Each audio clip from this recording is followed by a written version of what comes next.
आता आपण सकाळी सगळं स्वयंपाक बिपाक सगळं जिथले तिथं आवरलेलं असतात या महिला मंडळाने. 12 वाजता किचन बिचन स्वच्छ केलेलं असतं. तासभर कलंदीन म्हणतो तेवढ्यात ननंदीत. मग आपण काय म्हणतो, बरं झाला आलासा, बरं झाला आलासा म्हणतो का नाही? पण त्या श्रीदेवीला माधुरी दीक्षितला लाजवल असा अभिनय करतो का नाही आपण? मनात काय म्हणत असतो, आयला तासभर कलंदीन म्हणलं तर बरी येऊन टपाकली. आणि गरजेच्या नात्यानं आपल्याला जर मिक्सर आपला खराब झाला, शेजारणीकडे गेलो मिक्सर मागितला तर लगेच देते का हो? मग तिला जावाबद्दल सांगायला लागतं, ती अशीच आहे ती तशीच आहे. मग हिला इकडे तापवली ती तिकडे चहा ठेवती. आणि मिक्सर बरोबर खोबऱ्याची वाटी सुद्धा दिली जाते.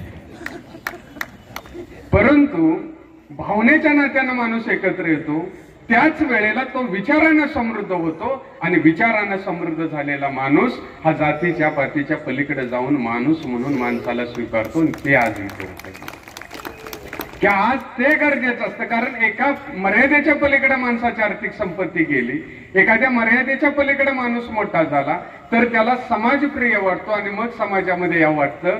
पण त्या वेळेला वेळ निघून गेलेली असते. म्हणून आयुष्याच्या प्रत्येक टप्प्यावर माणसाला समाजाच्या प्रवाहामध्ये राहावं लागतं आणि साहित्य आपल्याला त्या प्रवाहामध्ये ठेवत असतं. आणि साहित्य आपल्याला ते शिकवत असतं की आपल्याला जीवनामध्ये कशा पद्धतीने जगलं पाहिजे, आपल्याला जीवनामध्ये कसं वागलं पाहिजे. आणि हीच भूमिका घेऊन आपण या जगामध्ये जगत असतो. आता एक सुरुवातीलाच उदाहरण मी आपल्या कथेच्या आधी सांगतो. आपण आपल्या बाळाला घेऊन एखाद्याच्या शेजाऱ्याच्या घरी गेलो. आपण ते बाळ ठेवलं आणि त्या महिलेसंग बोलायला लागलो तर बाळ काय करतं, चालत चालत चालत जातं आणि फ्रीज उघडतं. मग त्या महिलेने चहा ठेवलेला असतो. मग आपलं बाळ ते फ्रीज उघडतं, त्यावेळेला आपलं लक्ष त्या चहाकडे असतं का आपल्या बाळाकडे असतं? आता शिंदे साहेबांचं ते आमचं फोनवरनं झालंय, आता घरचं चालू, मी काय आता वक्ता राहिलेलं नाही बरं. त्यामुळे मी तुम्हाला माझ्याशी बोलला तर काय अडचण नाही. आपलं लक्ष कोणाकडे असतं, बाळाकडे असतं का चहाकडं? बाळाकडे असतं का नाही? मग आपण काय करतो, त्याला खुणवतो, खाली बस खाली बस खाली बस, खुणवतो का नाही? पण ते ऐकतं का? मग हुशार खुणवून झाल्यावर आपल्या लक्षात येतं की ही बावर गेलंय.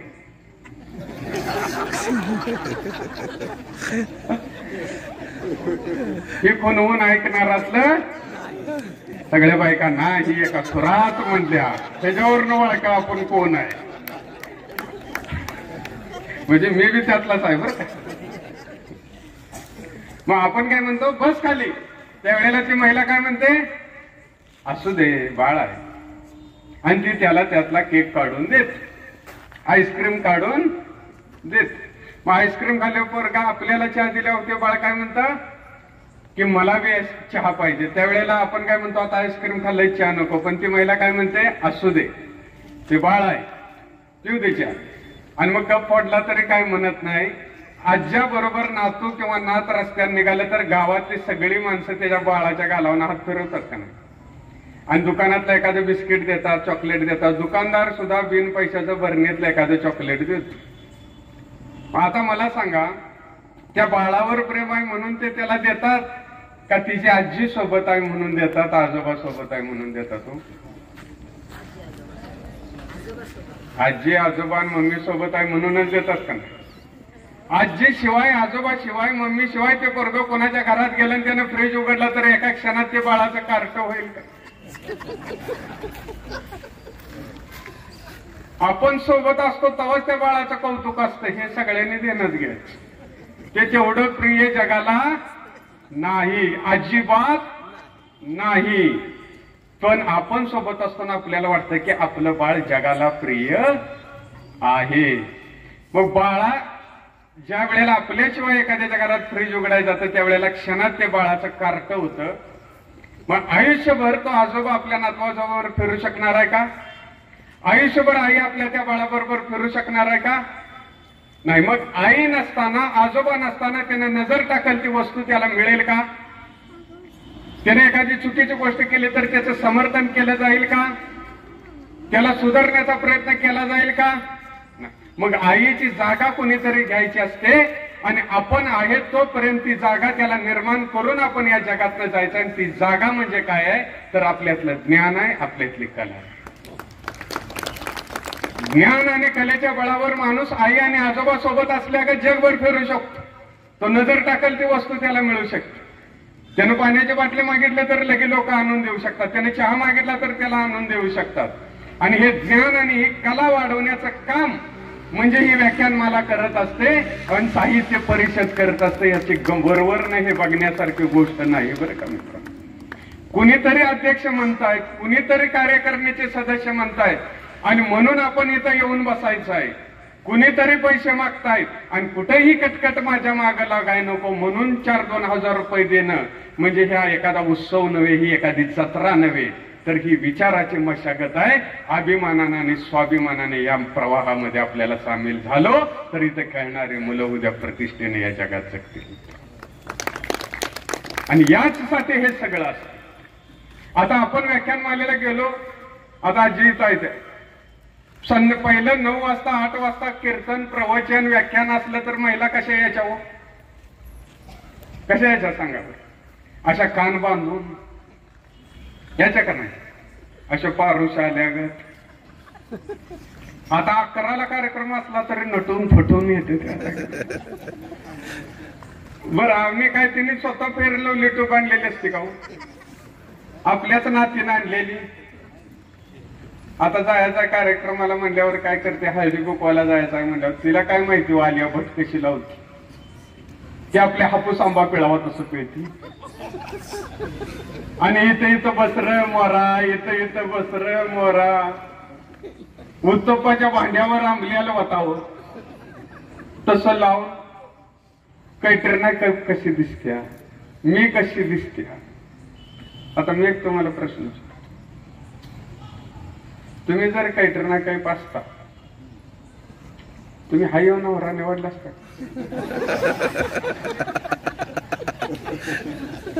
नाही म्हणते.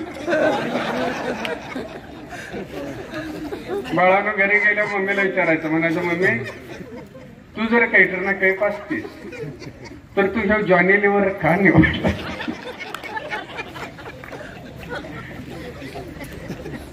बरं एवढं नटून आलो, कोणी दुसरीचं कौतुक केलं का? आता आलेलं लगेच आता भरपूर सत्कार झाले. तिचा एकदा लागलाच तिचा बी करून घेऊया. आता ते एखादी नटून आलं तर आपल्या जावा भावचा म्हणजे तिकडे व्याख्यान चालू व्हायचं आणि ही जण नटायचं. आणि जवळ आले म्हणते असली साडी घेतलाशी, असली साडी घेतलाशी. पाण्यानं खराब होत. आता पाण्यानं खराब व्हायला ही काही साडी नेसून खेकडे धरायला जाणार आहे.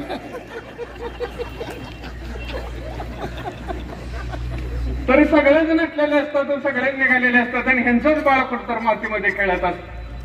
त्याच्या अंगावर माती लागलेली असते, नाकातनं 2-2 धारा लागलेले असतात. आणि त्याच्या लक्षात येतं आपली आई कुठेतरी निघालेली आहे, आपली मम्मी कुठेतरी निघालेली आहे.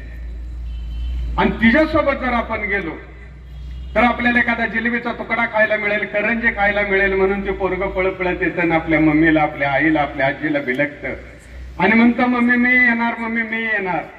त्यावेळेला ती माऊली त्या बाळाला उचलून घेते आणि जवळच एखादा पाण्याचा हौद असतो, त्या हौदामध्ये आपला हात बुडवते आणि त्या बाळाच्या तोंडावरून फिरवते आणि आपल्या 5,000च्या 10,000च्या 2,000च्या 100च्या 150च्या 200च्या साडीने, शालूने, पैठणीने त्या बाळाच्या तोंडावरून पदर फिरवते. त्यावेळेला त्या माऊलीला 2 तास नटलेल्याचं भान नसतं मित्रांनो. त्यावेळेला त्या माऊलीला अंगावरच्या साडीचं, शालूचं भान नसतं मित्रांनो. तिला फक्त एवढंच माहिती असतं आपल्या काळजाच्या तुकड्याला घेऊन आपण 4 बायकात जाणार आहोत. त्याला कोणी चांगला म्हणून कडेवर घेतला नाही तरी चालेल, त्याला कोणी देखना म्हणून त्याचे 2 पापे घेतले नाही तरी चालेल, पण किमान तो घाणेरडा आहे असं कोणी म्हणू नये म्हणून ती माऊली आपलं 2 तास वाया घालवते. अगदी त्याच पद्धतीनं आपली पुढली पिढी वाया गेले असं कोणी म्हणू नये म्हणून त्यांच्यावरती संस्काराचा आणि विचाराचा हात फिरवण्याचं काम साहित्य परिषद करत असते. आणि साहित्य परिषदेच्या माध्यमातूनच हे सगळं घडत असतं, विचाराच्या आधारावरच हे घडत असतं. जर असं सांगून आणि टीव्ही बघून आणि बोलून जर घडत असतं तर पानपट्टीमध्ये सुद्धा टीव्ही असतात, तिथली लोक सुद्धा आग्रलेख लिहू शकली असते. काही अति विद्वान माणसं म्हणतात आम्ही माणसं वाचतो पुस्तक वाचण्यापेक्षा. म्हणजे जनावरांच्या बाजारातली हिडी सुद्धा विद्वान झाली असते का? आपल्यापेक्षा जास्त रोज ती माणसं वाचतात का नाही? एका मिनिटात आपल्याला हातोहात फसवतात म्हणण्यापेक्षा चांगल्या अर्थानं ते आपला माल देऊ शकतात. म्हणजे ज्यादा माणसाशी भेटणं म्हणजे आम्ही माणसं वाचतो आणि आम्ही असं करतो आम्ही तसं करतो तसं करता येणार नाही. वाचनाशिवाय जीवन म्हणजे पत्नीशिवाय संसार आहे, तो गबाळाच राहणार. कितीही चांगलं घर असू दे, त्या घरात स्त्री नाही म्हणलं की त्या घराचा उकिरडा झाल्याशिवाय राहत नाही. त्याच पद्धतीनं माणसाच्या डोक्यात जर विचार नसेल तर तो कितीही श्रीमंत झाला तर त्याच्या जीवनाला शिस्त येत नाही. ती शिस्त यावी म्हणून साहित्य असतं, म्हणून विचार असतो. साहित्याचं प्रत्येक पान आपल्याला काही सांगून जातं. आपण हे अजून अज्ञान आहोत हेच आपल्याला शिकवून जातं. ज्या दत्ता भोसले साहेबांचं नाव घेतलं, त्यांचं नाव घेतल्याशिवाय आपल्याला पुढे जाता येणार नाही. त्यांनी एका कविता संग्रहाच्या मलपृष्ठावर लिहिलेलं आहे की अन्नब्रह्माची निर्मिती करणारा आणि साऱ्या जगाच्या सनातन भुकेला शाश्वत उत्तर देणारा शेतकरी हा लोकनायक आहे, जननायक आहे आणि देशनायकही आहे. तो जगतो भूमीचा पुत्र, निसर्गाचा मित्र आणि सृजनांचा दूत म्हणून. तरीही दैन्य, दारिद्र्य, दुःख, दुस्वास, शोषण, उपेक्षा, उपहास, अज्ञान आणि अंधश्रद्धा हे नवग्रह त्याची पाठ सोडायला तयार नाही. आयुष्यभर पाठीवर ऊन घेऊन दुसऱ्याला सावली देणाऱ्या शेतकऱ्याच्या मनात ती चेतना, ती संवेदना, ती आग, ती धग पेटवण्याचं काम साहित्य करत असतं. म्हणून त्याला आपण मुजरा केला पाहिजे आणि ते वंदन करण्याचं काम हे आपण व्याख्यानमालेच्या माध्यमातून करतो. ही व्याख्यानमाला अधिक वर्धिष्णू व्हावी, प्रगतीपथावर जावी आणि या व्याख्यानमालेच्या निमित्तानं साहित्य परिषद ही राज्यभर व्हावी अशी मनोमन शुभेच्छा देतो आणि मी माझ्या विषयाकडे वळतो. मला अंकुशजी सरांनी, सुनीलजी सरांनी सांगितलं की लोक खळखळून हसली पाहिजे. तुम्हाला खळखळून हसता येतं नको. काय होतं, आम्ही असं कथा कथनाला गेलो की माणसाची नुसती घुसत. लय जोक आवडला तर दुसऱ्याच्या गालाचा चिमूट आहे. एका ठिकाणी कथा कथनाला गेलो, माणसाशी नुसती घुसळायची, एकामेकाला टाळे द्यायची पण आवाज नाही. मी संयोजकांना म्हणले इथली माणसाशी नुसती घुसळतात पण आवाज कसा काय नाही? संयोजक म्हणले त्याचं काय आहे, इथली माणसं व्हायब्रेटवर आहे. तर तुम्ही हसला तर मला समजेल की मी जे काय सांगतोय ते, आणि तुमच्यावर सगळे भिजताय बरं का माय माऊली. ही लय बिन आहे, ही ऐकाय आलेली नाही ती, ही माझं परीक्षक आली ती. हे 1.5 तास ऐकणार आणि कोणा म्हणणार नाही हो इंदुरा करायगत नाही. देमा मिराजदार शंकर पाटील जो काळ होता ना, आजच्या पोराने त्याचा खेळ करून आणि खाली आलं का नाही. आताच पहिल्यांदा सांगतो, कुंडलमध्ये कोणाकोणाचं पाहून आहे ती मला आता माहिती नाही. 1.5 तास त्याला एक शब्द माझा ऐकायचा नसतो. खाली आला की धरायचं साईडला न्यायचं. रामाच्या देवळापाशी आमचं पाहून आहे, त्याचं आडनाव माहिती नाही, त्याचं नाव माहिती नाही. आम्हाला कोपऱ्यात नेऊन माझा जीव काढ. म्हणून मी पहिल्यांदा सांगतो की बाबा कुठला पाहुण्याचं मला आज तर काही सांगू नको. ती मातीला कार्याला भेटल्यावर सांगायचं असतं, बरोबर का साहेब? काही वेळ आहे काही तर सांगायचं. आणि आपल्या मोबाईल आता मला कळालेत कोणाकडे कोणते कोणते, त्यामुळे खाली ठेवले तर चालते. जे शूटिंग करतायत, फोटो काढतायत त्यांचं ठीक आहे. आता प्राचार्य साहेब आहेत,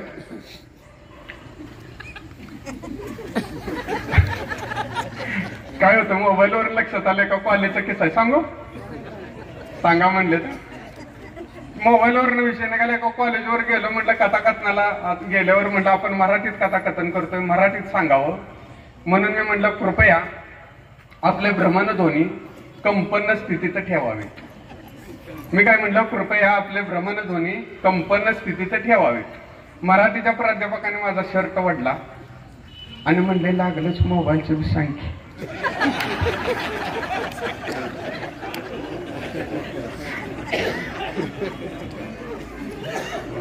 आणि आता मोबाईलची आवड कोणाला नाही असं नाही बरं. एका नातवाला पहिला पगार झाला, ते पळपळत गेलं, म्हटलं पप्पा पप्पा मला पहिला पगार झाला. पप्पा म्हणलं मला ड्रेस आण, मम्मी म्हणले साडी आण, दीदी म्हणले ड्रेस आण. कोपऱ्यात आजोबा बसलो. आजोबाजवळ गेलं आणि म्हणलं आजोबा आजोबा मला पहिला पगार झाला. आजोबान म्हणायच का नाही मला चप्पल आण, काठी आण, भगवद्गीता आण. आजोबा म्हणतोय मला मोबाईल आण. टीव्ही देवळात बघून बघून पोरांचं शिकलो होतो ना. तो म्हणला म्हातारी शेवटचीच इच्छा आहे.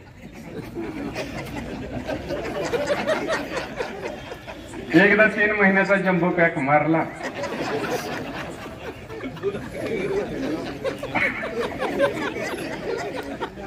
म्हणजे बॅलन्स बी उडतोय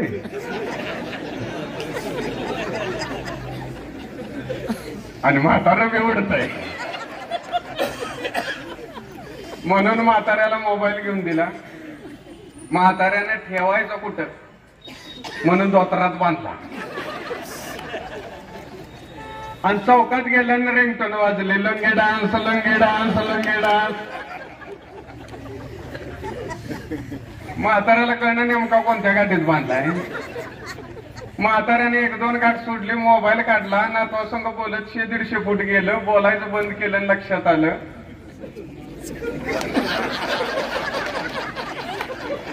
मोबाईल जिथं काढलाय दोतार तसंच राहिलंय.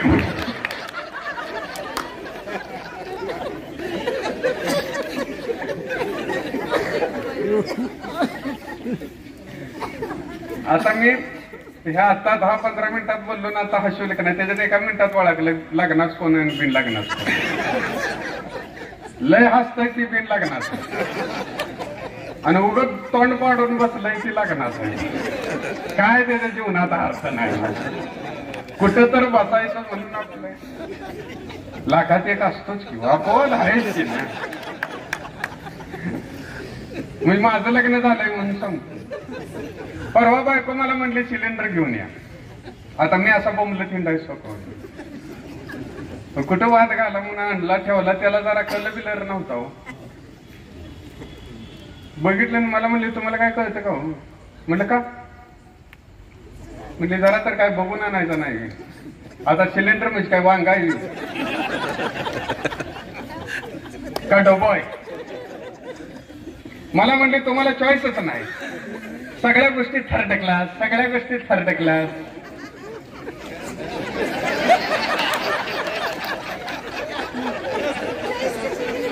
एवढं मात्र पटलं बरं का.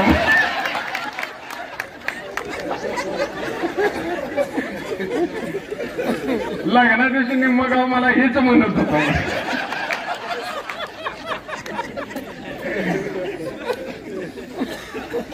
आता तुम्ही लयच मूड मध्ये आहे म्हणून सांगतो. परवा घरी गेलो. रोजच जातो नंतर म्हणजे त्याला परवा घरी गेला मग रोज काय फुलाखाली झोपतो. परवा घरी गेलो तर सरकारी दवाखान्यातल्या बाकड्या पेशंट ऍडजस्ट होऊन झोपतो का. बाकडं बी मोडाय झालेलं असतं आणि पेशंट बी मराय झालेलं असतं आणि ते असं ऍडजस्ट होऊन झोपतो. ऍडजस्ट तशी बायको आमची डबल बेडवर ऍडजस्ट होऊन झोपली.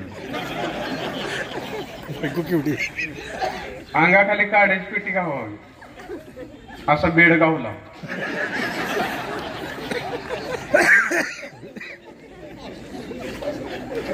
ससा खाऊन अजगर पडावा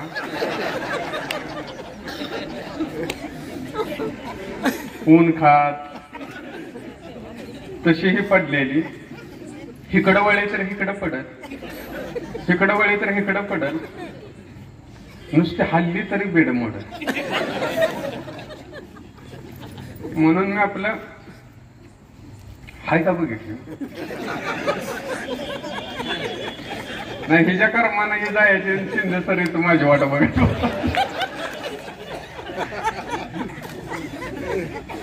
पण शंकरान 3रा डोळा उघडावा तसं आज तुझे डोळे उघड.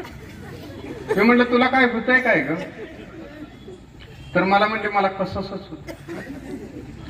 आता पुरुषांना विचारा तुम्हाला काय होतंय का. बघा इथनं चालू करूया. सगळे सांगतात बघा माझी कंबर दुखत्या, मान दुखत्या, डोकं दुखतं. एका मिनिटात. पण तुम्हाला विचारलं की तुम्ही म्हणता कसंच होत. काय प्रकार आहे अजून कोणाला कळालेला नाही. बरोबर आहे ना? एकदम म्हणते उत्साहाच्या भरात म्हणून नका वहिनी बघते त्या कार्यक्रम येतो होईल सत्कार घरात.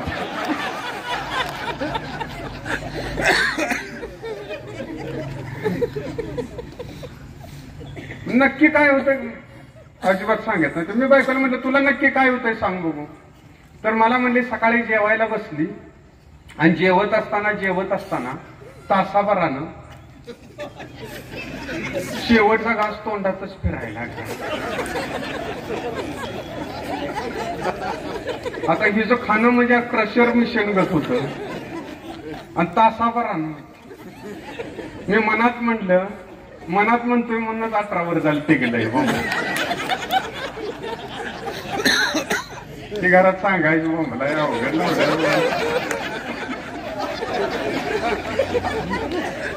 हो असं तू गाडी थांबवून एडिट करायला पाहिजे तू सगळं. मी मनात म्हटलं ह्याच्या आधीचा 4 घास कमी खाल्ला असतं ती वेळ आली असती. मला म्हणले घशात मी जरा खावत आहे तुमच्या बाटलीत जरा औषध पिली.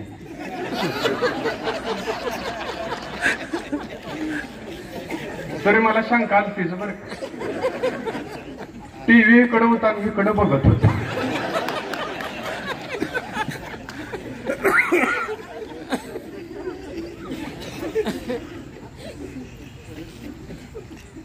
कुठं तर मिसअंडरस्टँडिंग होतोय म्हणून म्हटलं पहिला टीव्ही बंद करून ये बघू. तर जाऊन फ्रीज बंद करून आले.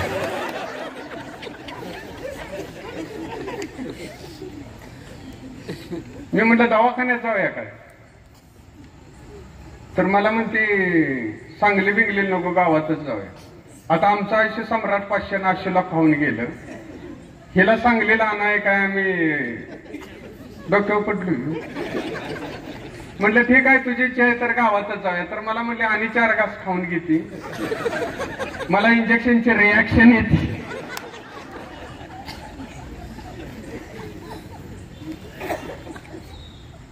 आता तुम्हाला सांगतो इथं पंढरपूर गाव हे राजकीय समृद्ध आहे. आमदाराच्या बरोबर पळणं सोपं. सांभाळा आता थोडं घेते जेवण असेल तेवढं घे. आमदाराच्या मागं पळणं सोपं, खासदाराच्या मागं पळणं सोपं, पण बायको सोबत चालणं सगळ्यात अवघड. आपण बायको सोबत निघालो एखाद्या महिला निघायची. आता आपल्याला एखाद्या साडीचा कलर आवडतो की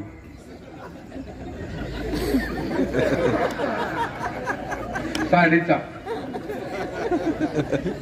मग सगळ्या साड्या दुकानातच बघायच्या का.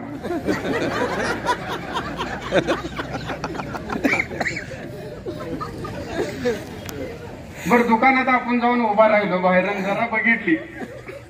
दुकानदार काय म्हणतो माहिती आहे, साहेबनी हा वहिनीला चांगली दिसली. आता वहिनी काय ही मावस बहीण नाही. असल्या 2 जोडायला लागते ते सांगून पटेल.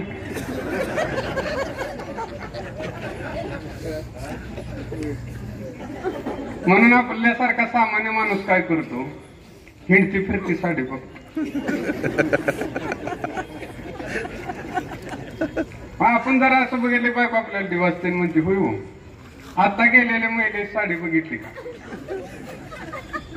या प्रश्नाचं उत्तर सगळ्यात अवघड.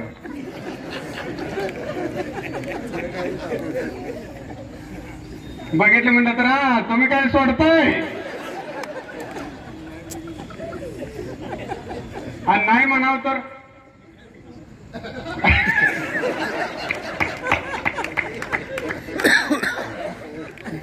व्याख्यानमालेनं समृद्ध होणं म्हणजे काय आहे ते त्यांच्यासाठी एकदा जोरदार. कुठं वरतोड करून फिरता हो. डॉक्टर जवळ गेलं तर डॉक्टर म्हणले वहिनी का आलाय. बायको म्हणले मला कसंच होतंय. डॉक्टर म्हणले तुम्हाला पाण्याची अलर्जी, तुम्ही अजिबात भांडी घासू नका. बायकोने माझ्याकडे बघितलं आणि म्हणजे काही अडचण नाही. ठीक आहे म्हटलं उभ्या घुसळून टाकायची. पुन्हा म्हणला दोन्ही सुद्धा धुवू नका. बायकोनं माझ्याकडे बघितलं आणि म्हणली काही अडचण नाही. ठीक आहे म्हटलं उभ्या पिळून टाकायचे. पुन्हा म्हणला स्वयंपाक सुद्धा करू नका, आता लयच व्हायला लागलंय म्हणून म्हटलं डॉक्टर माझ्या बी कसं जरा खाऊ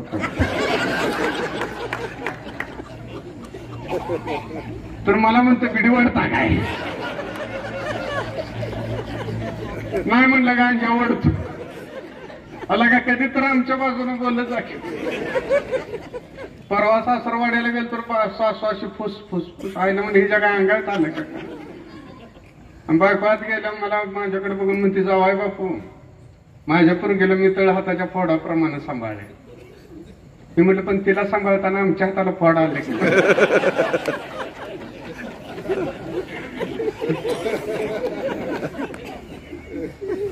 आपल्या घरात पुस्तक आहे ते वाचलं पाहिजे, साहित्य बीत काय आहे का. आता तुम्ही हाय रंगात म्हणून सांगतो मला काय असं लय आठवायला लागलंय काय काय. वड सावित्रीच्या पुनवेला वाढलं जेव्हा ते कोळी आमरस वगैरे, मग मी असा आमरसात असं कोळी बुडवली वर काढली. मला अशी शंका आली मी बुडवली का नाही, त्या पोळीला काय लागलंच नाही. आयला म्हणलं चुकून मी नुसतंच असं ताटात केलं का काय. मग पुन्हा डोळा असं व्यवस्थित स्थिर करून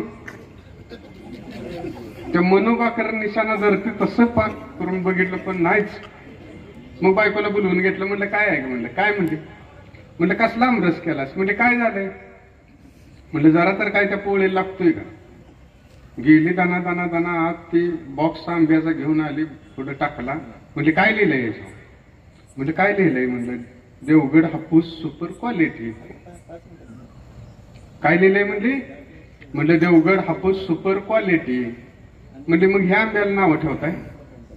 म्हणलं असलं लिहिलेलं पुन्हा मला दावायचं नाही. तुझ्या बायोडाटावर लिहिलं शांत सुशील.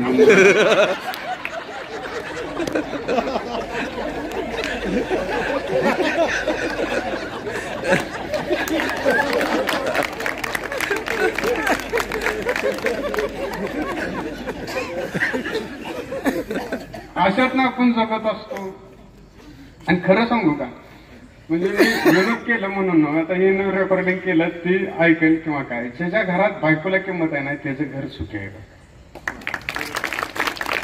आणि ज्या घरात हसत खेळत आहे ना त्याच घरात, आता ही पुतणीच म्हणून मी सांगतोय, आमच्या घरात जी जी काही पावती बिवती असेल ती तिच्या नावावर केली. म्हटलं तू कर वारस म्हणून मला लाव म्हटलं वाटलं का, तर मी चुकून गेलो तर तू उगा सगळ्या बँका फिरायला नकोस. बरोबर आहे का ना. मला एकदा चेष्टात म्हटली मीच आधी गेली तर चेअरमन म्हटलं तीनदा विचारलंय मला तिने कवा बी जाऊ दे लगेच ट्रान्सफर करतो. शिंदे साहेबांचा मित्रच आहे, विचारा त्यांना. म्हणलं चेअरमन बिरमन सगळं ओळखीचं, तू एकदा जा तर खरं म्हणलं. मग बघू काय असं. आता आलो खऱ्या अर्थानं, म्हणजे आलेल्यांचं कौतुक नाही बरं का, आयोजकांचं कौतुक नाही. मला जोंधळ सरांनी गाजरे सरांनी सांगितलं आमचं नाव सुद्धा घेऊ नका म्हणून. ही साहित्य परिषद मोठं होण्याचं लक्षण बरं का शिंदे. हे ज्या वेळेला होतात आता लेखक सर, ही लोक असे हे आम्ही केल्यानंतर लोक सांगतात की बाबा आम्ही हे करतोय आम्ही ते करतोय. साहित्य परिषद किंवा एखादी व्याख्यान मला मोठी व्हायची असेल तर कार्यकर्त्यासारखा असावा लागतो. आज आपला कार्यक्रम झालेला आहे 2 दिवसापूर्वी, तरी आपण एका प्रेक्षकात येऊन बसण्यासाठी लय मोठं मन लागतं. ते ह्यांच्यात आहे खऱ्या अर्थाने. नंतर माणसं युगोनं माणसं इतकी मोठी होत जातात की माणसाला वाटतं माझ्या पलीकडचं जग नाही. पण ही चळवळ पुढे गेली पाहिजे साहेब. ही वाटणं म्हणजे काय तर वक्ता असताना पुन्हा येऊन प्रेक्षकात बसायचं, कारण ही परिषद मोठी व्हावी, ही चळवळ मोठी व्हावी. आज तिने येताना मला किती चहा नाश्ता लशी वगैरे इथं आलो 5 मिनिटाची वेळ नव्हती तरी सरांनी मला स्वतः पळत लहान मला बाळासारखा कंगवा ते सगळं दिलं, चहा दिला. ही म्हणजे एखाद्या माणसाला वातावरण करण्याची भूमिका आहे. आम्ही एका ठिकाणी कार्यक्रमाला गेलो एका शहरात, अर्धा तास बसलो, कोणच आलं नाही. अर्ध्या तासाने एक महिला आली छुम छुम छुम करत, एवढा लांबडा कप, त्याच्यावर मोराचं चित्र. आम्हाला वाटलं दूध असेल, काजू पिस्ता बदाम असेल म्हणून मान वर करून बघितलं तर त्याच्यात चहा होता. चहा एवढा होता एवढाच. आणि मला म्हणते 1200चा आहे का. मी म्हणलं 12 चहा घालायचं. पुन्हा गेली दुसरा ट्रे घेऊन आली छुम छुम छुम करत, त्याच्यात लाडू होता. लाडू एवढा होता तो आता तेच झालंय. लाडू एवढाच होता आणि असा नका धरून मला म्हणते आता खायचा ना. मी म्हणलं तुझ्या लक्षात कसंही ना मी उपाशी आहे म्हणजे. तर मला म्हणते आता खायचा ना. मग मीही आपल्या शहरात आलोय म्हणल्यावर म्हणलं काय वहिनी चेष्टा करताय, मला सरेल का. तर मला म्हणते खाताना सांड वगैरे नका. आता तिळगोळा एवढा लाडू खायचा किती सांडायचा किती. मला म्हणते खाताना सांड वगैरे नका नाहीतर मुंग्या होतील. मुंग्या म्हणजे मी पायच वर. मला म्हणते का मुंग्या म्हणजे एवढा घाबरला का. अहो म्हणलं आम्ही गावाकडची माणसं, पंढरपूर, सोलापूर, कोल्हापूर, सांगली, मुंग्या म्हणल्यावर घाबरतो. म्हणजे तिकडे नसतात का. कुठल्या म्हणलं तिथंच पुण्या मुंबईत बघा. आता हिला काय सांगा, आमच्या भाकरीच्या बुटीत सगळ्या मुंग्याच हरभऱ्याचं ढाळं जाडून खाल्ले का आम्ही चपात्या जाडून खातोय म्हणून सांगू. तर मला म्हणते चला तुम्हाला हॉल दाखवते, किचन दाखवते, टेरेस दाखवते, कमोड सुद्धा दाखवते. 70,000चा आहे. मी म्हटलं एवढा लाडू चारून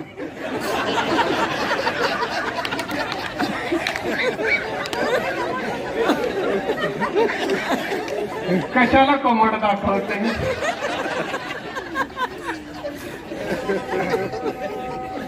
मोठे चार घातले असते तू धावली नसतेस तरी आम्ही दरवाजा मोडून बघितले असते. म्हणून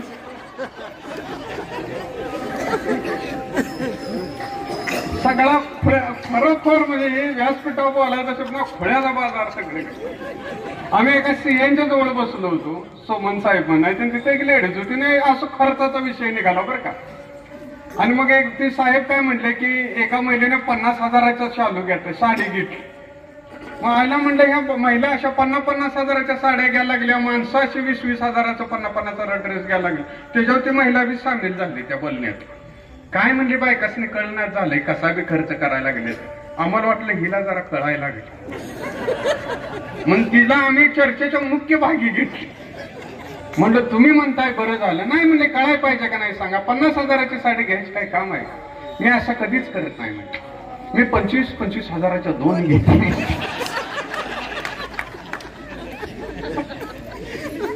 पण खरं हा विनोद नव्हता. आज इतकी अवस्था अशी आहे की बूट 2.5 लाखाचे. तो कोण आहे आता तो रॅपर कोण आहे तो बादशाह ना, बादशाह 2.5 लाखाचे बूट आहेत. ते हनी सिंग वगैरे 5-5 लाखाचे बूट घालत.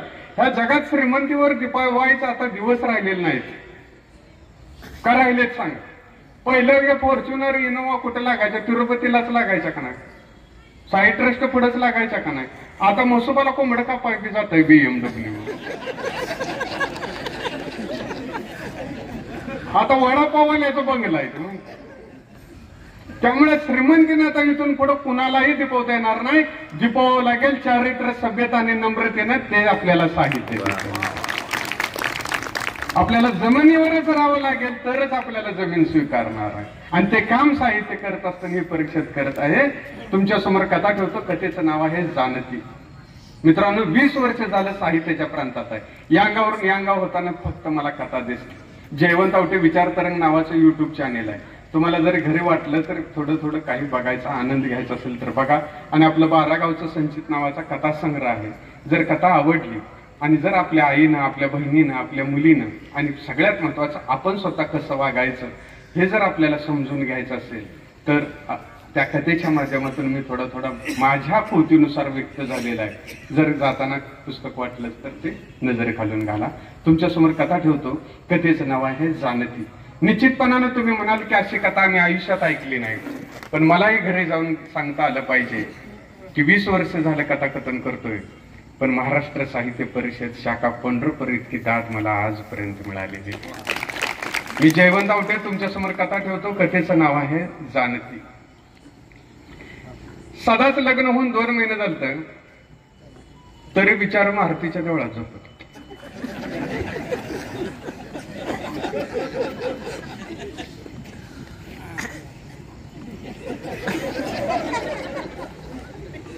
गावात हर प्रकारची देवळं होती, तितक्याच प्रकारची माणसं होती. ज्यांचा एकाच बायको विश्वास आहे ते रामाच्या देवळात झोपत,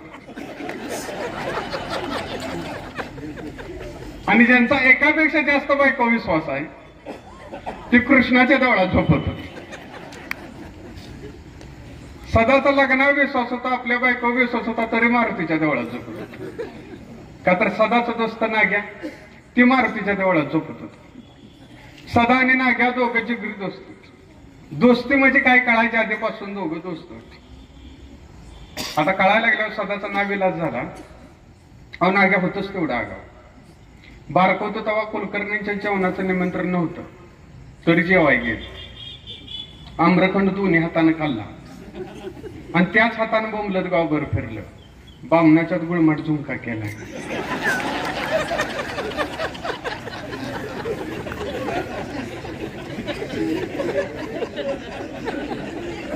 त्या नाग्याला पिक्चर बघायचा नाही ना. पिक्चर बघणार आणि गावातल्या बायकांची माणसांची नावं अगदी तशीच ठेवणार. आता हम आपके है कोण आलाय बघून आणि मुशिगत दिसणाऱ्या माळ्याच्या मंगीला माधुरी दीक्षित म्हणायला. पार्टनर पिक्चर बघून आला आणि कोळ्याच्या काळ्या कमळीला कैटरनं कैट म्हणायला. अमिताभ बच्चनचा पिक्चर बघून आला आणि घरी गेला. आई म्हणली नाग्या रॉकेल घेऊन ये. लांबडीच्या लांबडी लाईन, एकटंच उन्हात उभा राहिलो. सगळे म्हणले नाग्या लाईन येते, नाग्या लाईन येते. नाग्या म्हणतोय कस आमच्याकडे होते वैसे लाईन सुरू होते. लाईन सुरू होऊन बंद झाली तरी नाग्याला नंबर आला नाही. नाग्या हातात झालं, निराश झालं, कॅन्सरच विकला पिक्चरला गेलं. ही नाग्या सदाच्या लग्नात असं बेदम नाचलं. ह्याचा नाच बघून लग्नात आणलेलं घोडं देवळातल्या नंदीगत पाय दुमडून बसलं. आता सदाच लग्न झालंय म्हणजे आपलं बी लग्न झालं पाहिजे म्हणून नाग्यानं मुली बघायला चालू केली.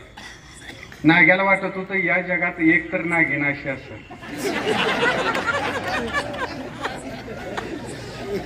किती म्हणत करीन तर लग्न नाग्याशीच, नाही तर कातण टाकणार.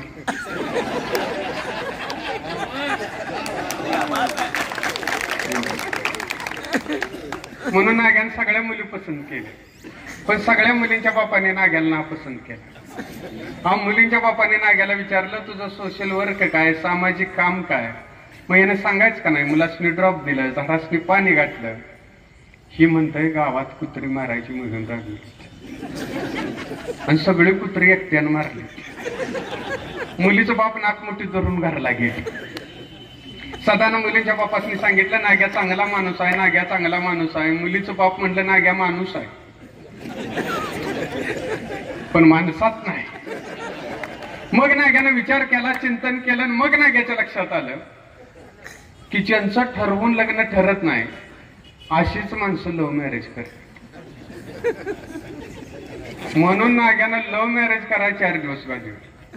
आणि 4 दिवसात नाग्याच्या लक्षात आलं की लव्ह मॅरेज करण्यासाठी समोरच्या पार्टीचं बी आपल्यावर लव असणं नितांत. म्हणून नाग्यानं रितसर लाईन महाराष्ट्रात दुकानात जाऊन पाऊंडचा डबा आणला.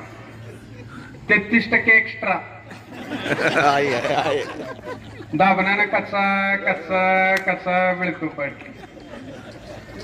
हातावर घेतली फास फास. किस्ती घ्यायची अक्कल नाही. ज्यादा झाली बुडाला पुसली. पुन्हा घेतली फास फास. असं करून पहिल्या वेळेला सगळा डबा संपवला आणि पिठाच्या गिरणीत कामाला असल्यागत पांढरधोट होऊन फिरायला. आता असली चीज बघितल्यावर एखादी मुलगी ह्याच्याकडे बघून हसणार की. एक मुलगी ह्याच्याकडे बघून हसली. तुझ में रब दिखता है गाणं म्हणतच सदा करा. आणि सदाला म्हटलं एक मुलगी आपल्याकडे बघून हसली. सदा म्हटला मुलीची जात आहे. हसायसारखी गोष्ट दिसल्यावर हसती. आता तुला बघून हसली का हसून बघितलं ह्यातला फरक कळत नाही. त्याला आम्ही काय करायचं. नाही म्हणलं आपलं तिच्यावर प्रेम आहे, तिचं आपल्यावर लव आहे. सदा म्हणलं असू दे. नाही म्हणलं आपण तिला लेटर लिहिणार.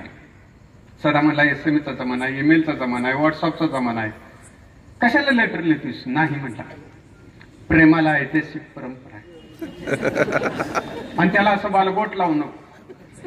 मग म्हणला लिह. मग यानं लिहिलं, सरत नाहीत प्रतीक्षेचे जीव घेणे हे क्षण, सरत नाहीत प्रतीक्षेचे जीव घेणे हे क्षण, प्रश्न आहे जीवनाचा तो फक्त हो म्हण. हे लिहिलं, सरत नाहीत प्रतीक्षेचे जीव घेणे हे क्षण, प्रश्न आहे जीवनाचा तो फक्त हो म्हण. मुलगीनं उत्तर लिहिलं, मला आश्चर्याचा धक्काच बसला तुला समोर पाहून, मला आश्चर्याचा धक्काच बसला तुला समोर पाहून, नाग्या तू जीवन कसा कुत्रे मारायची मोहीम राहू. नाग्या म्हणला, ह्या साहित्य परिषदेच्या नादाला लागून उगं मराठी हिंदीत लिहूया, प्रेम कसं नॅशनलाइज असलं पाहिजे. मग यानं हिंदीत लिहिलं, एक ही बात दिल में चलती, एक ही बात दिल में चलती, ताजमहल बनाना चाहता हूं लेकिन मुमताज नहीं मिलती.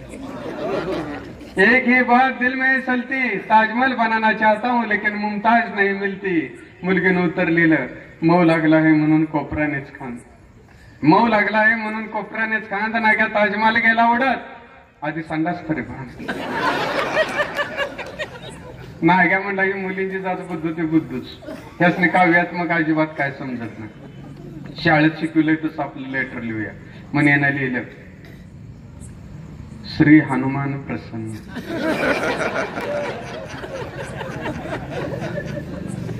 आदरणीय पूज्यास शिरसाष्टांग नमस्कार. लेटर लिहिण्यास कारण की आय लव्ह यू, बाकी सगळे ठीक आहे, तुझ्या बहिणीची खूप खूप आठवण येते.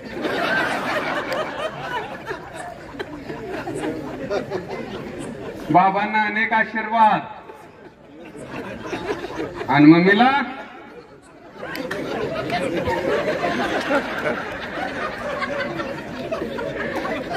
ती साहेब म्हणते तू गोड गोड पापा. तिथे नाग्याला असा मार मिळाला, असा मार मिळाला की नाग्या पॅन्ट बदलून आलं. असलं नाग्या आज पिक्चर बघून कुणा संग तर चळका मारून पहाट्याचं 5ला मारुतीच्या देवळात झोपाय. तर श्यामू बंडगर देवळाच्या तोंडाला झोपलं आणि ती गालात हसत होत, का तर ते काल नामवन्नाच्या सुनाला नदी उचलू लागलं आणि ती सून त्याच्या स्वप्नात आली, त्यामुळे झोपत असतो. नाग्या म्हणला, याला काय खोळेबिळे झाले का काय, असं म्हणून आत बघितलं तर लग्नातले नवे खट ट्रक घेऊन सदा झोपल्याला बघितलं आणि ही जी तळपायच्या मस्तकालाच गेली. मला लग्न होऊन 2 महिने झालेत, बायको संग साधं बोललं नाही, लग्न झालंय तरी देवळात झोपतोय, मी याला रोज उठवून घालवतोय, आज जरा लेट झालं, हे याला उठा येत नव्हतं का, असं म्हणून श्यामू बंडगरच्या नरड्यावर पाय देऊन आत गेले. श्यामू बंडगरला वाटलं नामानाच्या सुनानच आपल्या नरड्यावर, म्हणून वहिनी चुकलं म्हणून नाग्याचा फायदा व्हायला.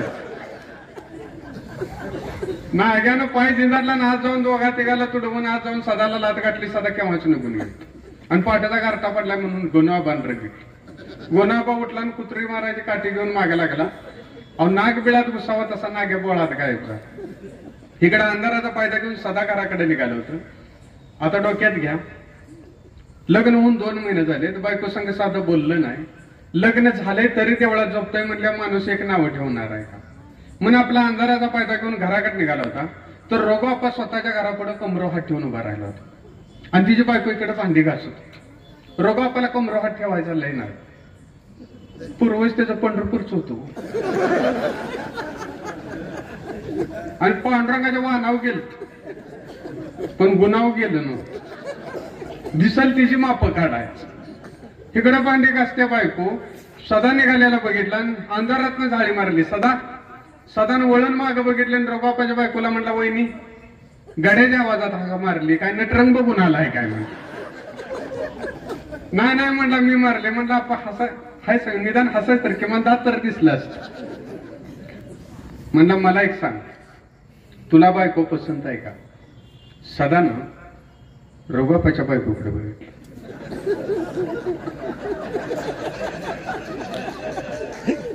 आणि म्हटलं नको, हाय तिच्या संग बोलायचं होईना आणि हिला नेऊन काय करू म्हणतो.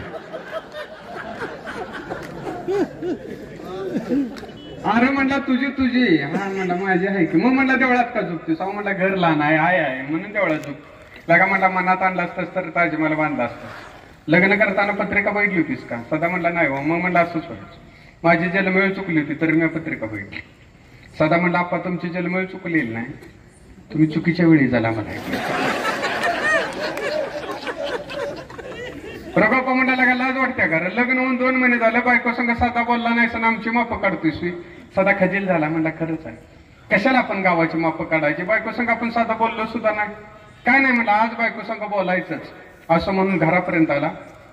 दारात मसन रेडा बांधली होती, पाण्याचा हौद होता, आंघोळीसाठी पाण्याची बारडी भरून घेतली. आता म्हणला बायकोला पाठीला साबण लावाय बोलावून बसाव गुलू गुलू बोलत. पण सरळ बायकोला हाक मारण्यात काय अर्थ नाही म्हणून म्हणला आय जरा पाठीला साबण लावाय ग. त्याला वाटलं आई म्हणाल पुरी जाग जरा लेकराच्या पाठीला साबण लाव म्हणून ही लाजून उभा राहील. तर आई कासुटा खाऊनच आहे. बरं आली त्याला ह्याच्याकडे म्हशीकडे गेली आणि मस घासायचा असला मोठा धोंडा घेऊन आणि सदाचा मुंडका धरला आणि खसा खसा खसा पाठ घासायला लागले ना. अरे म्हणली सदा म्हणली लय दिवस झालं पाठ घासून घासून म्हणते पण काही झालीच नाही बघ. ससा सोल्यागत पाठ घासून असा रक्ताळलेल्या धोंड्याकडे बघितलं. म्हणजे अरे मी मस घासायचा धोंडा घेतलाय. सदा म्हणला तुला बोंबलून सांगत होतो तुझं ध्यान कुठं? होय रे म्हणजे म्हातारपणा मुलांना जराच कमी आहे. मस घासायच्या म्हणजे धोंड्यानं पाठ निघते बी. था म्हणले रेडा घासायचा मोठा घेऊन येत. सदा म्हणला मातोश्री पाठ घासून आमची वाट लावशीला. धोंडा तर टाकला. सदाची आई आत गेली. सदा म्हणला काय नाही आज बायको संग बोलायचंच. असं म्हणून आत गेला. इकडे बायको भाजी नीट करत होती, आई भाजी नीट करत होती. इकडे बायको चुलीवर स्वयंपाक करत होती. जुन्या पद्धतीचा आरसा लावते तसा आरसा लावला होता. किंवा आरशात बघून असा भांग पडायला लागला आणि याला आरशात आपल्या बायकोचा चेहरा दिसला. निखाऱ्याच्या उजेडात ती अधिकच देखणी दिसत होती. तो डोळं भरून असा बायकोकडे बघायला लागला आणि बायकोच्या लक्षात आलं सदा आपल्याकडे आरशातनं बघतो. तशी ती लाजली तशी हसला. म्हणला काय नाही म्हणून म्हणला चहा झाला का?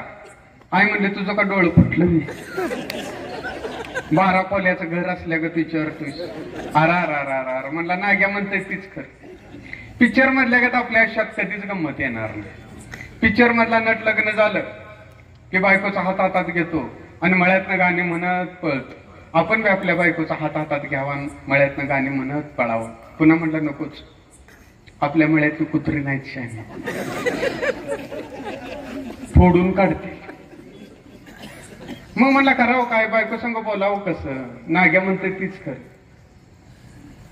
पिक्चर मधला नट लग्न झालं की शर्टाची बटणं तोडतो आणि देतो लांब फेकून आणि बायकोला म्हणतो माझ्या शर्टाची बटणं काय झाली.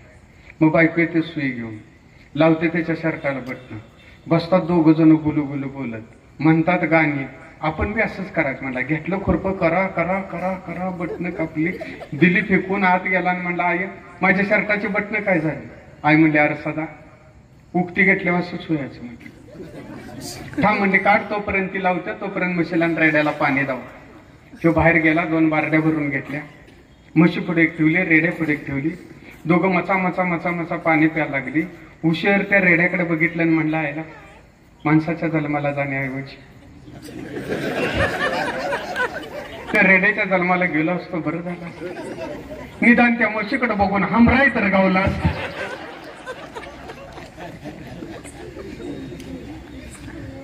असं म्हणून आत आला. बायको शर्टाला बटणं लावते तोपर्यंत पॅन्ट घालाय म्हणून पॅन्ट घालायला गेला तर पॅन्टला बटणं कुठं आहे? आईला म्हणलं आई अगं माझ्या पॅन्टची बटणं काय झाली? आई म्हणले अरे सदा घरात बटणं आहे ती म्हणून पॅन्टची काढली आणि शर्टाला लावली. अगं मग मी पॅन्ट घालू कशी?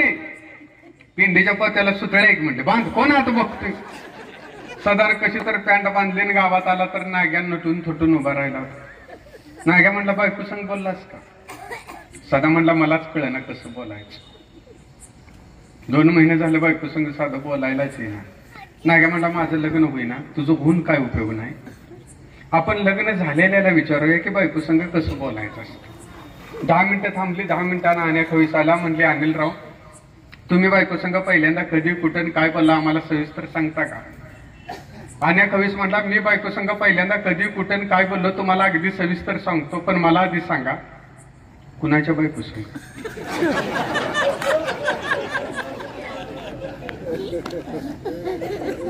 अरे म्हणले की तुझ्या बायको संग, गावाच्या बायकाचं नाही तर अरा कशाला म्हणला तो डागाळ्याला बदकाळ का? म्हणला का? म्हणला लग्नाच्या पहिल्या रात्री तिला बरं वाटावं म्हणून म्हणलं, समज मी मेलो तर तुझं कसं होईल? तर मला म्हणले मी खोळी होईल आणि जिंजी हेसकटून सगळ्या गावभर फिरेल. आता कुठल्या बी नवऱ्याला बरं वाटेल की हो, म्हणून म्हटलं तू खरंच खोळी होशील? तर मला म्हणले नक्की टक्के मी खोळी होईल. म्हणजे तू दुसरं लग्न करणार नाहीस? तर तसं काय नाही म्हणले, खोळी काय बी करू शकते, खोळीची काय गॅरंटी? अरा गावात एक माझ्यासारखं कथा कविता करणार आणि अक्षर म्हणजे त्याचं लग्न झालं.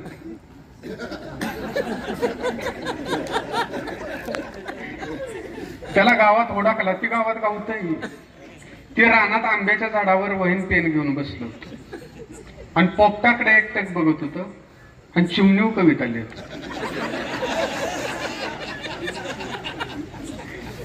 हे गेले म्हणले, नमस्ते कविवर्य. म्हणला वर कशाला? मीच खाली येतो. पहाडाचा आंबा पडावा तरी खाली पडलं तरी 2 कविता आणि 3 कथा सांगितल्या. म्हणजे साहित्यिक माशे, तुम्ही तुमच्या बायको संग पहिल्यांदा कधी कुठं काय बोलला सांगता का? आर म्हणला, त्यासाठी तर रानात येऊन राहील. म्हणला का? म्हणला लग्नाच्या पहिल्या रात्री तिला बरं वाटावं म्हणून म्हणलं, इथून पुढे मी कविता सोडली.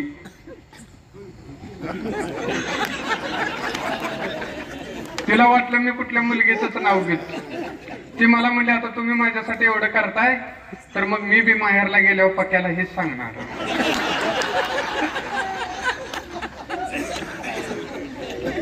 नाही का? म्हणलं आता तुझं तूच काय करायचं आहे ते कर. सदा म्हणला काय नाही, मी आता मारुतीला नवासच बोलणार आहे. बायकोची माझी भेट घडवून आण, तुला 5 नारळाचं तोरण बांध. नाग्या म्हणला खुळायस का काय? स्वतःच्या शिफ्टीला आग लावून गावाच्या बायका भेटवायच त्यानं मागच बंद केली. आता तुझं तूच काहीतरी करायला लागेल. म्हणला काय करू सांग? म्हणला एक आयडिया. म्हणलं काय? आय गावाला घालीव आणि निवांत बायको संग बोलत बस. सदा म्हणला गाव गावाला जाईल पण आय गावाला जाणार नाही. म्हणला मी कशाला? एवढं पिक्चर बघतोय, नाटकं बघतोय, तुझ्या आईला गावाला घालवायचं अवघड आहे. म्हणला संध्याकाळी 6ला जातो आणि तुझ्या आईला गावाला घालव. 6 वाजता गेला, सदाच्या आई उमऱ्यावर बसली होती, पाया पडला ना म्हणला नमस्कार करतो का?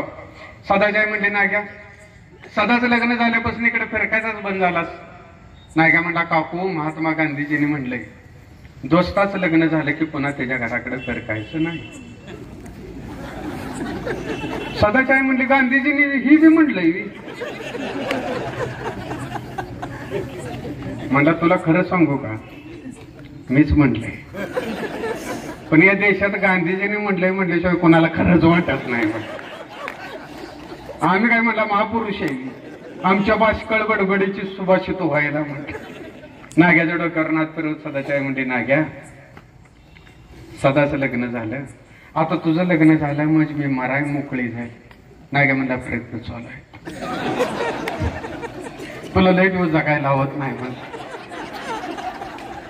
पण कुडू कोंबडीगत घरात काय करते?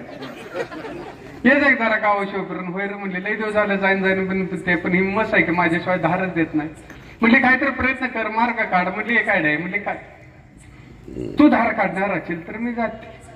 नाही म्हणला काढतो. म्हणजे अशी तशी काढाय नाही. म्हणलं मग तिला बाईची सोय, साडी निसून काढायची. नाग्या उठला म्हटला तुला काय लाज शरम हाया काय दिल्या का? गड्यासारख्या गड्याला साडी नेसायला होतेस. म्हणजे तू एवढं पिक्चर बघतोयस, नाटकं बघतोयस, पुस्तक वाचतोयस, साडी नेसलास तर बिघाडलो कुठे? म्हणलं ती बी खरंच आहे. कमल हासनने स्त्रीची भूमिका केल्या, गोविंदाने केल्या, अमिताभ बच्चनने केल्या, बालगंधर्वांनी तर उभं आयुष्य साडीत घालले. आपण दस्तासाठी नेसलो तर बिघाडलो कुठं? पण म्हटला नेसतो, पण तुझं बट्यार नेसणार नाही, वहिनीचा शालू नेसणार. नेसायचं आहे तर जरा जीवाची हौस तर करून घेतली. झाले याला साडी नेसवली, पदूर घेतला, दिवस मावळायला पाया पडताना म्हणला नमस्कार करते आणि जीप चावली. आईला म्हणला साडीत जाम ताकद आहे, भाषेत सुद्धा बदल झाला आणि हातात डिचकी घेऊन अफसर आलेच्या धर्तीवर ठुमकत चालायला लागलं. मध्येच थांबलं, मागवळून म्हटलं, काकू म्हशीला रेडकाच सव नाही नो ना, मला का असं तोंड घालायला उचल म्हटलं. नाही म्हणले, हो पण ही जन्मात पहिल्यांदा साडी नेसलं होतं, दिवस मावळायला म्हशीच्या कासात हात घातला, म्हशीनं अशी एक बॅग किक दिली ती उचलून शेणात पडली. सदाच्यानं गुडी मारली आणि घरात जाऊन कडे गाठली, दुसरी बॅग किक दुसऱ्या गालपांडाव. दिवस मावळ्याला ही बाहेर आलं, हातातून साडीचा हौदाव शेण काढायला लागलं वाकून. तेवढ्यात सदान बघितलं तर घरात दार बंद. ही ह्याच्या बायकोची साडी नेसलंय, अंधार, पाठ मोराय, वाकून हातातून साडीचं शान काढतय. आईला म्हणला, नाग्यानं जोरात काम केलं, आई गावाला गेली. आता म्हणला 2 महिन्यात पहिल्यांदा बोलायची संधी गावली, ही जी जरा गंमतच करूया म्हणून दबक्या पावलानं आलं, वाकलेल्या नाग्याच्या पाठीवर हात टाकला. नाग्याला वाटलं मसच सुटले आणि हौदाच्या पलीकडे उडी मारून पळाला. सदा म्हणला, आईला 2 महिन्यात पहिल्यांदा बोलायची संधी गावली, तिने खोळ्यागत पळाय का लागले म्हणून सदा त्याच्या मागं पळायला लागले. नाग्या गुडघ्याच्या वर साडी घेऊन पळत होत. आईला म्हणला, जातीला लोटणं तर घालायचा का नाही. अहो, आरा पिऊन उंडारणाऱ्या वासराचा कासरा धरावा तसं पळणाऱ्या नाग्याचा पदूर धरला. नाग्या घरा घरा घरा घरा फिरलं, साडी तिथंच टाकून पळा. सदाच्या देण्यात सुद्धा नव्हतं साडीच्या आत नाग्या असं, आणि नाग्याच्या मनात सुद्धा नव्हतं आपलं चौकात वस्त्रारण होईल. सदानं वळाकलं, 2 घास खाल्लं, वळकटी घेतली, देवळात आला. श्यामू बंडकर, गोनू आबा, रोगापाशी सगळेजण बसलेली. आला, अंतरून टाकलं, बसला. तेवढ्यात नाग्यास तोंड असलं सुद्धा. हनुमान कोण नेमका ओळखत नाही. सदाकडे हा बघितलं, तिकडे केलं, मारुतीकडे बघितलं, हा केलं, नेमका देवा लावला होता, त्याच्या खाली बसला, भूतागत दिसत. श्यामू बंडकर म्हणला, तोंडाला काय झालंय रे. नाग्या म्हणला, मोह चावले. तसं सदा हसलं. सदा हसल्या म्हणला, तुला लाज वाटते का, तू बायको संग बोलावं म्हणून आम्ही प्रयत्न करतो, तू आम्हाला हसतोस. श्यामू बंडकर म्हणला, हे बायको संग अजून बोलला नाही. नाग्या म्हणला, सगळ्या गावाला माहित आहे, तुम्हाला माहित नाही. श्यामू बंडकर म्हणला, बायको संग आयुष्यभर वरमान करून बोलायचं असलं तर काय केलं पाहिजे. नाग्या म्हणला, आयुष्यभर बायको संग वरमान करून बोलायचं असलं तर बायको किमान आपल्यापेक्षा एका फुटानं उंची पाहिजे. श्यामू बंडकर म्हणला, चोख आपला अनुभव आहे. लग्न झाल्या बायकोच्या कानाखाली आवाज काढायचा आपला अनुभव आहे. First impression is the last impression आपला अनुभव आहे. नाग्या म्हणला, आपला अनुभव आहे म्हणताय, मग तुम्ही का देवळात झोपताय. म्हणला, अनुभव आपला आहे पण मार खाण्यावर पार्टी आपणच आहे म्हणलं. नाग्या म्हणला, काय पिक्चर बघता का नाही. द्यायची बायको नदीत ढकलून आणि मगरीनं खाल्ली म्हणायचं. शासन 2 लाख रुपये देते, 2 लाख. श्यामू बंडकर म्हणला, काय उपयोग नाही, जात मगरीला खाऊन येईल आणि शासनालाच मला 5-50 हजार द्या लागतील. नाग्या म्हणला, एवढे खतरनाक बायको आहे काय. श्यामू बंडकर म्हणला, खतरनाक, बुमराचा बाउन्सर चुकवा येईल पण जातीचं लाटणं अंड्याच्या उलट्या ट्रेगत नुसतं टेंगाळच लागते ती म्हटली. सदा म्हणला, प्रत्येक गोष्टीत हसणं, प्रत्येक गोष्टीत विनोद. अरे ज्याला राहायला 2 खोल्याचं घर नाही त्याच्या व्यथा तुम्हाला कधी समजणार. जो आपल्या बायकोशी 2 शब्द बोलू शकत नाही त्याच्या वेदना तुम्हाला कधी समजणार. असं म्हणून बाहेर गेला आणि कट्ट्यावर बसला. थोडा वेळ कोणीच काही बोललं नाही. त्याच्या खांद्यावरती हात पडला. वर बघितलं तर नाग्या होता. नाग्या म्हटला, सदा, अरे तुझ्या आयुष्यातील प्रत्येक प्रसंग आम्ही हसण्यावर घेतोय म्हणून तुला दुःख होणं साहजिक आहे, पण हे हसणं निवळ वरवरचं, वास्तव खूप वेगळं आहे. अरे समाज प्रबोधनाच्या गप्पा मारणारे लोक जेव्हा एअर कंडिशन मध्ये बसून गरिबीची व्याख्या करू लागतात, आपले बंगले टुमदार बांधून दुसऱ्याच्या दारिद्र्याचा बाजार मांडतात, मंदिर मस्जिद चर्चला लाखो रुपयाच्या देणग्या देऊन व्याख्यानमालेकडे आणि गरिबाच्या झोपडीकडे तुच्छतेने पाहतात, त्यावेळेला सामान्याला पोट धरून हसण्यापलीकडे काय करता येऊ शकतं. हे हसणं म्हणजे गरीबाला अधिक गरीब करू पाहणाऱ्या व्यवस्थेला नाकारणं आणि आपल्या आई वडिलांना वृद्धाश्रमात ठेवणाऱ्या मुलापेक्षा आपल्या आईसाठी देवळात झोपणाऱ्या सदाला स्वीकारणं. तुझ्या वेदनेवर घातलेली फुंकर म्हणजे विनोद. दोघांनी एकमेकाला कडकडून मिठ्या मारल्या. आणि पाणावलेल्या डोळ्यांना दोघांचा चेहरा स्पष्ट दिसलं आणि सदा आपल्या घराकडे झोपायला निघाला. सदाच्या बायकोनं रोजच्या प्रमाणे जेवणावरली आणि दिवाला उशाला दिवा घेऊन अंतरुणावर पडली. दिव्याच्या उजेडात ती अधिकच देखणी दिसत होती. तिला सदाची याद आली. इतक्या दार वाजलं, टकटक. तिने कयास केला आपला धनीच असला पाहिजे. ती उठणार होती इतक्यात सासून कुसबतली. सासू म्हणली कोण आहे? सदा ग बाहेरनं कचरत आवाज आला. ती म्हणली पोरी बघ लेकराला पाणी पाहिजे असं. ती उठली, तिने तांबे हातात घेतला, वर फुलपात्र ठेवलं, बंद दरवाजाजवळ गेली. तर त्या हाताने कडी काढली. बाहेर सदा होता. पाणी कचरत्या आवाजात तो म्हणाला हे घ्या. तिला अजून तो काहीतरी बोलणार होता. इतक्यात सासून कुस बदलली. उद्या शेताव ये जेवण घेऊन असं म्हणून तो निघून गेला. ती आत आली, अंतरुणाला पाठ टेकली. या अगोदर ती शेताव गेली होती, पण तेव्हा ती वल्या हळदीची होती. उद्या ती एकटी जाणार होती, आपल्या पतीला भेटणार होती, धन्याला भेटणार होती, ज्याच्यासाठी ती अधीर झाली होती त्या कारभाऱ्याला भेटणार होती. त्याच्याशी गोड गोड बोलणार होती, त्याला 2 घास खाऊ घालणार होती, त्याचं तोंड गोड करणार होती. या विचाराने ती लाजली. तिने दिवा मालवला आणि अंधाराच्या हवाली झाली. रोजच्या पेक्षा लवकर सदा हळी दिली. आयो मी शेतावर जातोय, तिला जेवण घेऊन लावून दे. सदाच्या आई जागी झाली. सदा सदा म्हणून हाका मारल्या, पण सदा केव्हाच निघून गेला होता. तिने सुनाला विचारलं काय म्हणत होता. तिने सांगितलं शेताव काम आहे म्हणून गेलेत, मला जेवण घेऊन यायला सांगितलंय. सदाची आई उठून बसली आणि म्हणजे अगं तू नवीनवर एकटी दुकटी कशी जाणार, मीच जाते.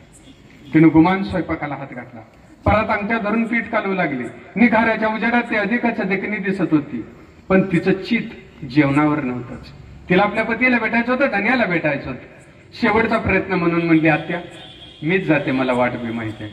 बरं बयाचा असं म्हणताच ती उठून जायला निघाली. इतक्यात सासू म्हणली हवा. सशाच्या काळजानं तिनं माग बघितलं. सासू म्हणली ऊन मी म्हणतोय आणि कालपासून आभाळ बी निघायला लागलाय. आलाच पाऊस तर घडीभर थांबतीत. बर म्हणून ती घराबाहेर पडली. आता ती गावच्या रस्त्यानं चालू लागली. गावातल्या बायका तिला जवळ बोलवू लागल्या, तिच्या रूपाचं कौतुक करू लागल्या.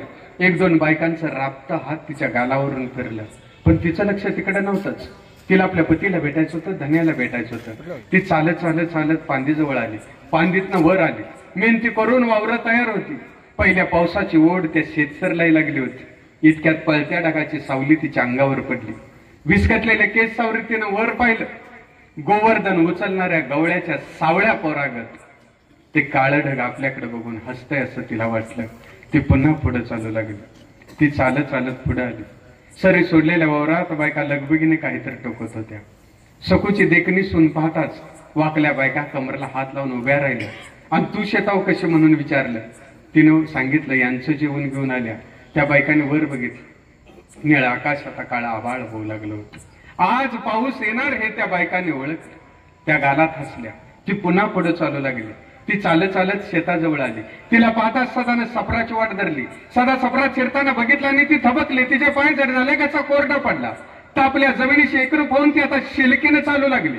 आता आभाळ गच्च भरून आलं होतं. आता नाही तर कधीच नाही या वेड्या आवेगानं ते काळं ढग पिचून भरलं होतं. सुकल्या ओठावरनं जीभ फिरवत ती सफरात शिरली. आज तिचा पती उभा होता, धनी उभा होता, ज्याला भेटायला ती अधीर झाली होती तो कारभारी उभा होता. इतक्यात वाऱ्यानं उन्हाळ गती घेतली आणि पावसाची पहिली सर घेऊन तो सफरात शिरला. त्यांनी शारली, पदर सावरायचा विसरली. वारात येऊ नये म्हणून त्यानं दार लावलं आणि आता पावसाचा संयम सुटला. धरतीला भेटायला सनाट्यानं धावला. भरून आलेला आभाळ बरसून बरसून मोकळवत होत. पाऊस पडत होता, जमीन भिजत होती. सृष्टी धर्माला निसर्ग साथीनं जागला होता. रपरपणारा पाऊस अंगावर घेऊन झाड तृप्त झालं. पाखराने अंग जाटली, कोकराने ओंडक्यावर उड्या घेतल्या.